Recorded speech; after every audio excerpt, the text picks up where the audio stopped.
Сюжет обмана до банальности прост, но чебоксарские пенсионеры продолжают верить звонкам с просьбой о помощи родственникам, якобы попавшим в ДТП.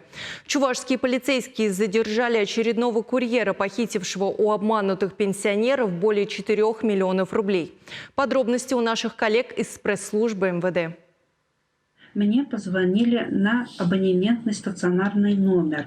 И женский голос, очень похожий на голос моей племянницы, которая проживает в Санкт-Петербурге, сообщила, что она попала в дорожно-транспортное происшествие, виновником которого является она, как бы переходила улицу в неположенном месте. Услышав такую новость среди ночи, 57-летняя жительница Чебоксар, не раздумывая, согласилась помочь своей родственнице. Чтобы замять вот все это дело, запросили 5 миллионов рублей и плюс сумма на похороны.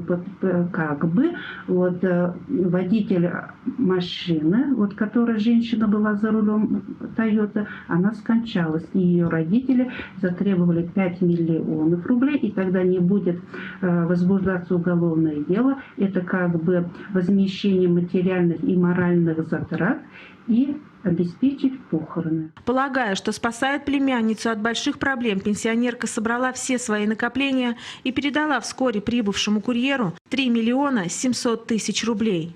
Позже выяснилось, что с племянницей все в порядке, и женщина обратилась в полицию. В этот же день аналогичное заявление поступило и от 84-летней пенсионерки, которая отдала 115 тысяч рублей, спасая от несуществующей проблемы свою дочь. Сотрудники полиции установили, что за деньгами приезжал молодой человек, который направился в соседний Татарстан. Данная информация была передана коллегам из Казани, которые задержали 20-летнего злоумышленника. В данном действии раскаиваюсь, вину свою признаю, обещаю вернуть денежные средства в полном объеме. О происхождении денежных средств догадывался, и куда они отправляются, тоже Украина. Жертвами задержанного стали 3 пенсионерки из Чебоксар и 1 из Казани. Общий ущерб превысил 4 миллиона рублей.